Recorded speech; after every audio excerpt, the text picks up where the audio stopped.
Hey pals, I'm here today to do a sort of wrap-up type reaction video to my 5-star predictions video that I did last January. I spoke about 8 books in that video and it took me a full year to read those 8 books, which is sort of ridiculous because I thought I would love these books. So why did it take me so long to get to them? Probably partly because I put them on a list, which always makes me feel like homework and then I am less inclined to read them. But also because, as you will see throughout this video, I had a very bad hit rate with these books, and I think maybe that started to make me feel less inclined to pick them up because I realised I was absolutely awful at predicting 5-star reads. So there's 8 books, like I said. A few of these I DNF'd, which means did not finish, and I DNF'd, I can't remember the exact number, it was nearly 70 books I think in 2022. I talk about them each month over on my Patreon for a couple of reasons. I DNF a lot of books, and I don't want the channel to be sort of overwhelmed with negative content, so I put it over there. I also tend to read a decent amount of books by debut authors from small indie publishers, and so it feels a bit more cruel to be vocal in my opinions. So yeah, that content is all over on my Patreon. I really enjoy filming those videos, but I don't usually mention that on here, but I will be mentioning it a little bit in this video because a few of the books I thought I'd give 5 stars, I ended up DNFing, and the first one is one of those. I have a little reading journal where I keep track of my TBR, the books I buy and the books I DNF. So I DNF'd the first book, which was Betty by Tiffany McDaniel. I read up to page 113, which I think is giving it a fair chance, especially because in the UK edition the font is absolutely tiny, and so 113 pages was a decent amount of words. This was an interesting one. Premise-wise, like reading the blurb alone, I should have absolutely loved this book. Premise is we're following a young girl called Betty, who is of mixed white and Indigenous descent, and we follow her sort of coming of age story. She has a very difficult life. She's raised in quite an impoverished family among many other siblings, and there's quite a lot of upsetting content in her childhood, and it's sort of about her surviving that and then, yeah, I think possibly thriving as she grows into an adult. Now, this book is actually based on the author's own mother, Betty, and there are sort of photos at the end of the novel and a section describing which events did actually take place in her mother's life. I love all of that, I love coming of age stories, particularly if they're from the perspective of a young girl. I'm always interested in hearing from the perspectives of people who perhaps historically or even in contemporary times are sort of outliers in society and are treated poorly because of prejudice. So, I thought I'd really enjoy this. I'd heard everybody describe this book as having beautiful, lyrical and descriptive writing, which usually are massive tick boxes for me.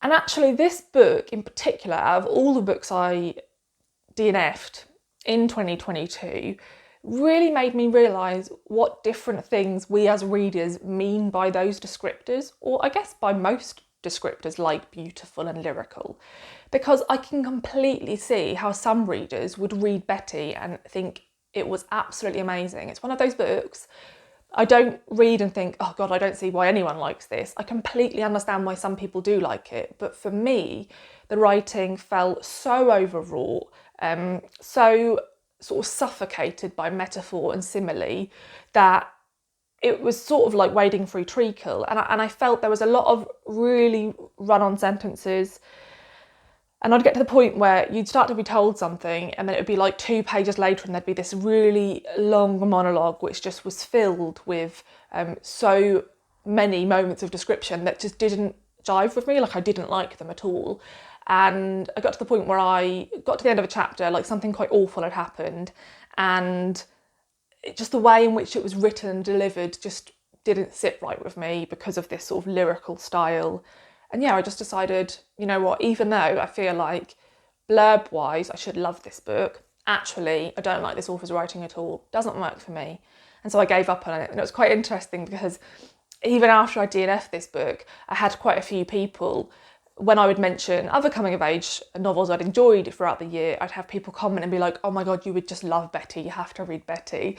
And it's really interesting because I watch people on BookTube and I think, God, I'm sure they would like that book because we have similar tastes, or they like that book and I think that means they like this. But I think there is so much nuance to every book and to every reader's taste that it is actually really hard to recommend a book. So yeah, if you had considered recommending Betty to me, thank you, but please don't, because I didn't enjoy it. There is that, and I thought I would love it. Then the next one is one I just finished in December, and I gave 4 stars, so it was, you know, close. And that is a non-fiction book. This is Vegan Propaganda and Other Lies the Meat Industry Tells You by Ed Winters. I've been vegan now for, I think, 5 years. And the reason my partner and I went vegan is because we sort of considered it before, not properly looked into like the reasons for going vegan. And then we came across Ed Winters. So Ed has a YouTube channel called Earthling Ed, and he became sort of a vegan activist and very quickly got a lot of success as a vegan activist. I think in large part because he is so calm and understanding, and sort of turns on its head the notion of vegans being shouty and argumentative, and because he's not, he's completely understanding. He has these calm, rational discussions with people. He has all the information at his fingertips. And we watched a couple of his videos where he had discussions with people about what they mean when they say, well, if an animal's died humanely, then I think it's okay to, you know, eat products from them or use products from them, like leather and things like that.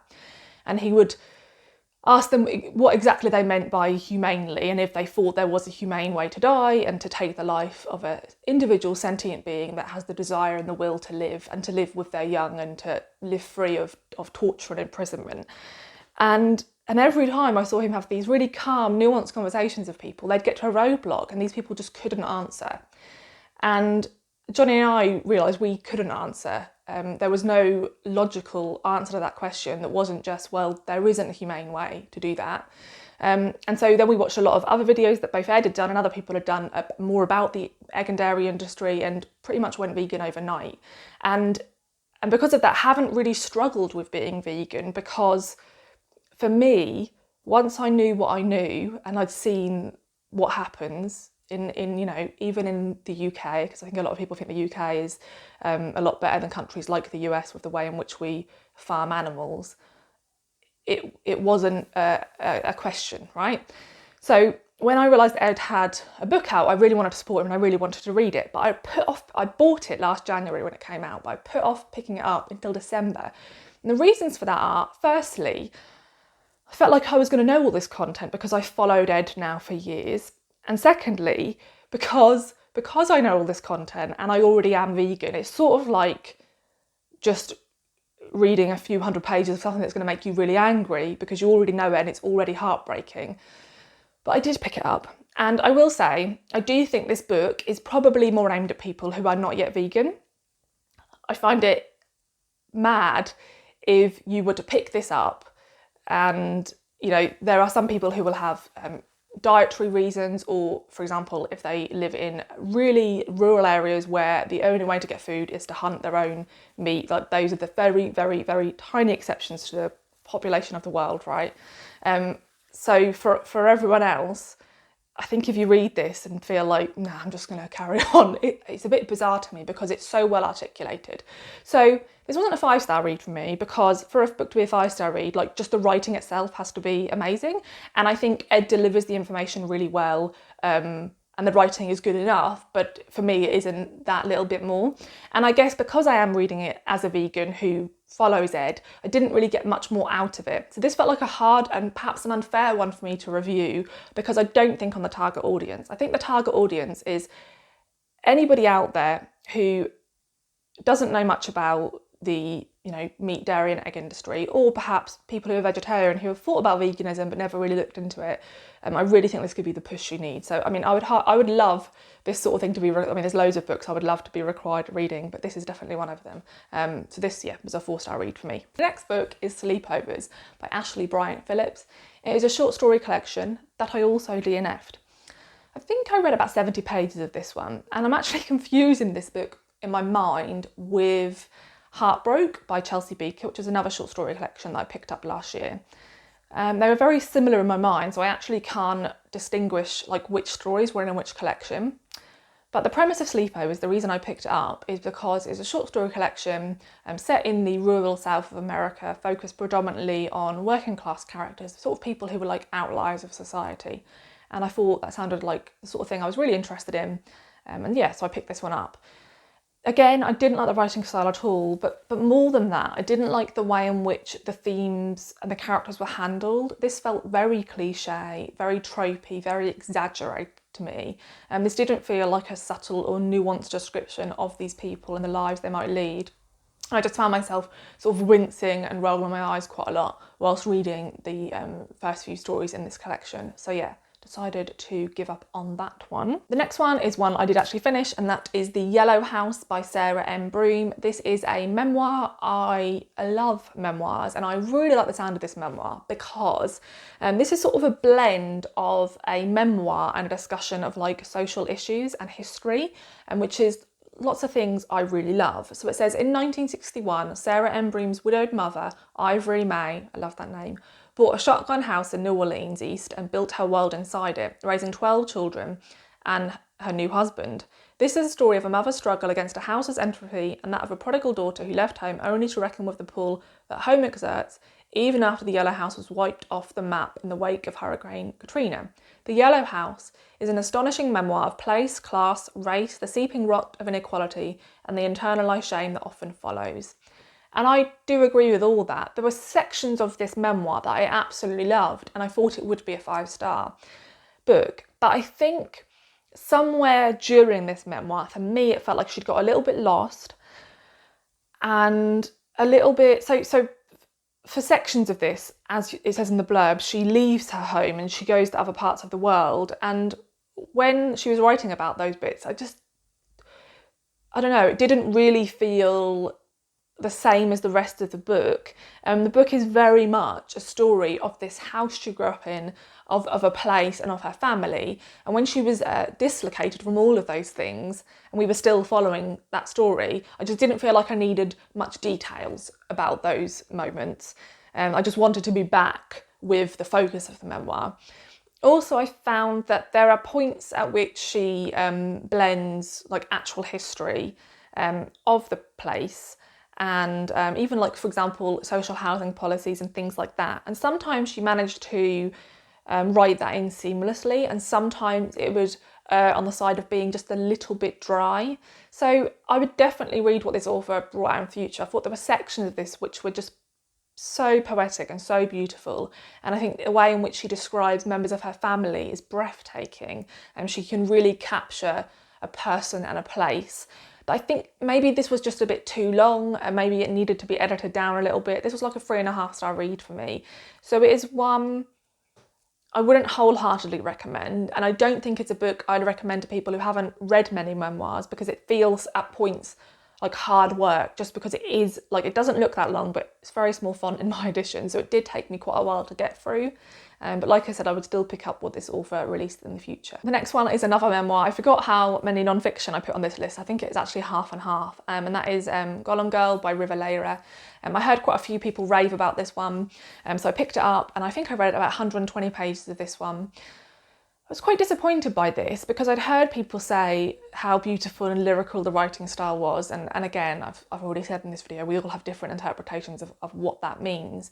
But I did feel with this one that I couldn't really understand why people had said that, because I think, for me, River Lehrer is an artist, and there was pictures of her art throughout the book, and beautiful. I really love her art. I think it's incredibly evocative and interesting. But I felt that when I was reading her book, that it was more that she has a really interesting life. If you don't know, she's born with spina bifida, and the sections I was reading, I found they would probably be the sections I was most interested in, and I still wasn't really loving even that bit. So when I realised that, so basically the sections I was reading are her years when she was growing up, and she went to a school specifically for disabled children, and there really wasn't very many of them. So she was quite fortunate that in that time period she went to one of those schools, and I think a lot of that was because her mother really advocated for her. And I think her mother was in the sort of nursing or doctoring profession. So what I found was that the information she was relaying was very interesting. She's had a very interesting life, but I found that the writing style was just sort of, it served its purpose. It told the story, it did no more than that. And I also felt at a few points, even when she was writing about her life as a child, there was a few points where I felt that she was a bit unkind about people, and judgmental, and not in the way that she'd be like, people would be judging her and then she'd be like unkind about them, because I'm absolutely fine with that, but where like, yeah, she'd just say unkind things about other children. She was at school, I don't know, there was just a vibe to me of her maybe being a little bit of a judgmental person. So then I sort of had a flick through the later sections, and I will be absolutely open and say there are two things I hate reading about and will be put off picking a book up for. So maybe it was stupid of me to put this on my list. It definitely was. Those two things are art and philosophy. And clearly there's going to be large discussions about art because she's an artist, right? So I had a flick through and I realised that was going to take up a lot more of the novel. And at this point, like, the writing style wasn't pulling me forward. So for me, it was like, well, why would I continue if I'm already not enjoying the writing style when it's focused on something I love hearing about, which is coming of age? I'm definitely not going to enjoy it when it's focused on something I don't like reading about, which is art. So I DNF this one. The next one is Canteras by Carolina Di Robertes. I think I read about 80 pages of this one. This one is very like Betty in that this is, again, really beautiful, lyrical and descriptive writing. And quite a few people have recommended this to me and said they thought I would love it. Thematically, I should adore this book. This is set in 1970s Uruguay, and we're following a group of queer women who go to a sort of remote beach, which they name Canteras, and they sort of escape there and are themselves there at a time in the country when queer people were being sort of persecuted and taken off by the police and having awful things done to them. And when the book opens, they're arriving at this beach and you're sort of introduced to these women and their lives and their sort of connections with one another, both sort of friendship-based connections and romantic connections. And that plot and those themes are deeply fascinating to me. I mean, one of my absolute favourite things to read about is, you know, just the group of women and their ties to one another, and the ways in which they communicate with one another. I find that endlessly fascinating. But this book was also very imbued with metaphor, and also, I think, very sort of saccharine and overwrought in its writing. Like, there was several times when the women were sort of described as being like the sea and of the sea, and descriptions of like the waves of the ocean being like the movement of their bodies. And there was lots of descriptions about their connection with the sky and how they were like the sky or the stars. And you might be hearing that and thinking that sounds beautiful, but for me, I just felt cringe. Like I was reading bits and I was like, just too, the writing style is too dripping in like romance and sweetness. And I was gutted when I DNF'd this one because I had been so excited for a couple of years about reading it and was convinced I would love it. But yeah, didn't like the writing style, and still can completely see why this book has such high ratings on Goodreads, why so many people adore it, because some people would 100% vibe, well, clearly loads of people do 100% vibe with that writing style. The next one is one of the most beautiful books I own, and that is Butter, Honey, Pig Bread by Francesca Equiassi. I also read this one in December, and this was an interesting one because I considered DNFing this book, I think around page 90, and I spoke about it in a currently reading video over on my Patreon, and a few people said, oh, I finished the book, and one of the things I'd raised as being a bit unsure would work for me, they said that doesn't really become a strong part of the narrative, so I think you'd be fine with carrying on. And I'm really glad they did, because I did finish the book and I really enjoyed it, and I gave it 4 stars, and I will definitely follow this author's career and pick up what she brings out in the future. So the premise of this is going to sound like there's a lot going on, and there sort of is. It says, in sensuous mythic prose, I agree, Francesca Equiassi's sweeping debut novel tells the interwoven stories of 3 Nigerian women, Kabiranachi and her twin daughters Kahindi and Tai. I listened to this on audio as well and read alongside, which I'd highly recommend. I think that really added a lot to the experience. So part of the novel, which when I started reading I wasn't sure would work for me is that it says, believing herself to be a Nogbanji, a spirit that plagues the family with grief by dying repeatedly in childhood and being reborn, Kambira fears the consequences of her defiant decision to stay alive. So, in this book, you get 3 different perspectives, one of which is the mother, and you get her perspective from the moment pretty much of her birth. And in large part, you follow her through her childhood, her adolescence, and then when she has her 2 daughters. And then you get the 2 sisters' perspectives, one of which is back in Nigeria with her mother, and the other one has been in Canada with her husband, or fiance, who her sister and mother haven't met yet, and she is now coming back to Nigeria because her sister has called her back.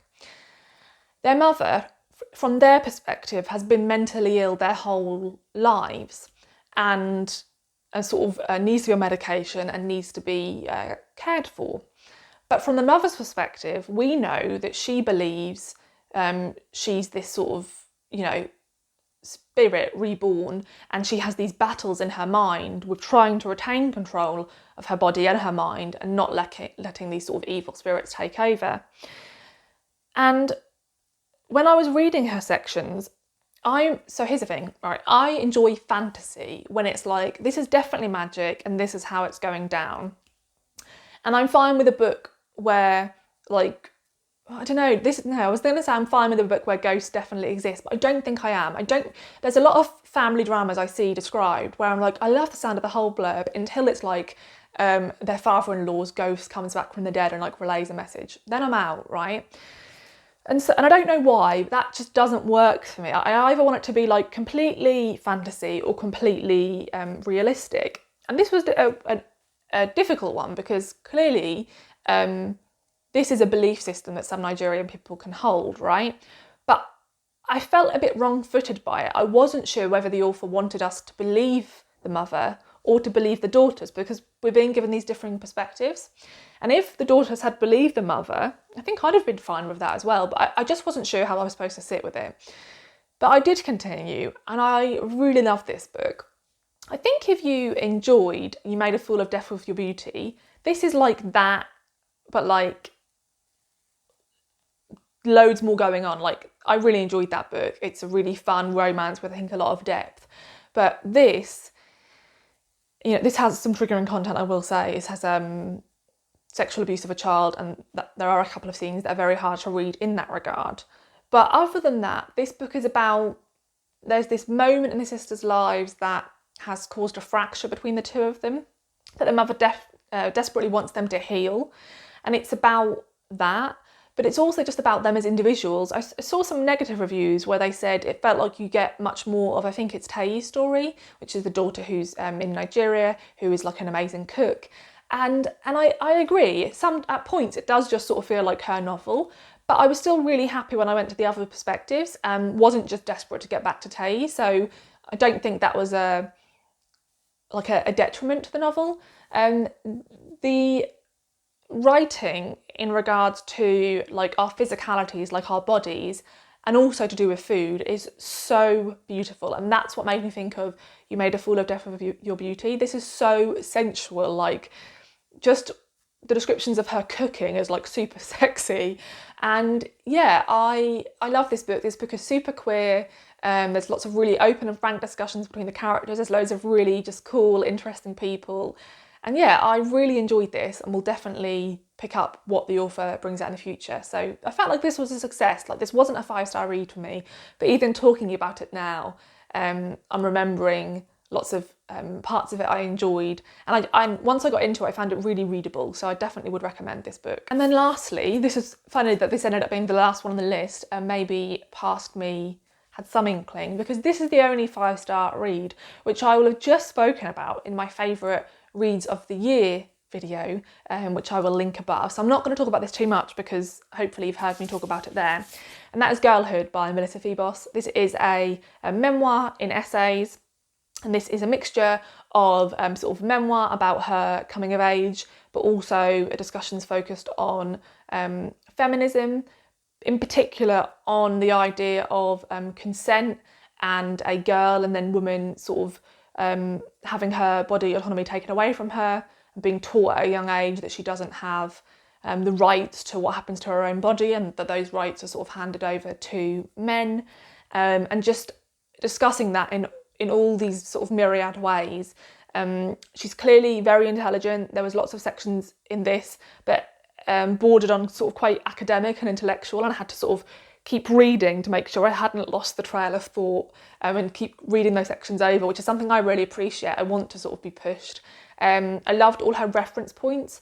When she's talking about consent, she talks about like the way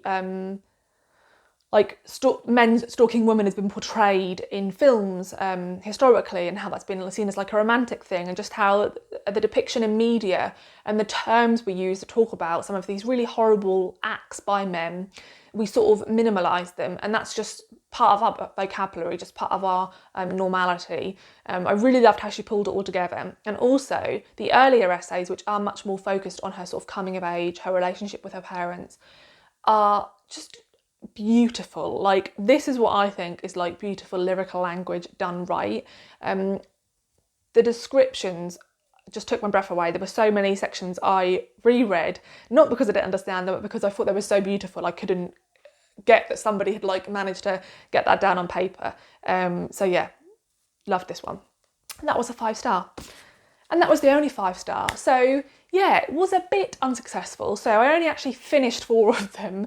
1 5-star, 2 4-stars, and 1 3.5. So, and then 4 DNFs. If I DNF'd a book, I was probably going to give it 2 stars, maybe even 1. So that's pretty bad. And I think in large part, the books I DNF'd, 3 of them being the fiction, I DNF'd because I'd picked them up because I'd heard about how beautiful and descriptive and lyrical the language was, and I could see that it was, but just not for me.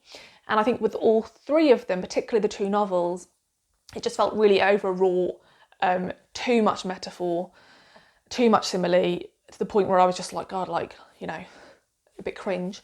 And like I said, with Sleepovers, I didn't really like the handling of the characters.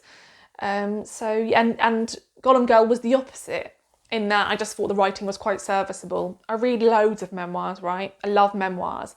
And I think memoirs, for me, when I think of the best writing I've ever read, it's probably all memoirs. So when I pick up a memoir that's just like serviceable in terms of the writing, I'm like, why would I spend a few more 100 pages reading this when I could pick up another memoir that will just take my breath away? So yeah, so it was sort of different reasons for not enjoying them. So basically, I'm really bad at predicting. And what this has made me realise is I cannot do a 5-star predictions based on blurbs alone. My tastes in reading are so focused on writing style that unless I've read the first chapter of a few books, there's no point me doing these videos because I'm shit at them. So what I might do, if you're interested, let me know if you're interested, is I might do like a try a chapter style thing of some books that I like the sound of, and then predict which ones I think I would end up giving 5 stars, and then read those ones and see if I do. How does that sound? Let me know. So yeah, I'd love to know your thoughts on all the things I've discussed, and of course I would love to know what books you've recently given 5 stars, and if you recently read any books that you really didn't enjoy that you thought you would love, because I'm just endlessly fascinated in people's reading experiences and lists and stuff like that. So yeah, thanks for watching, and I'll see you in the next video. Bye.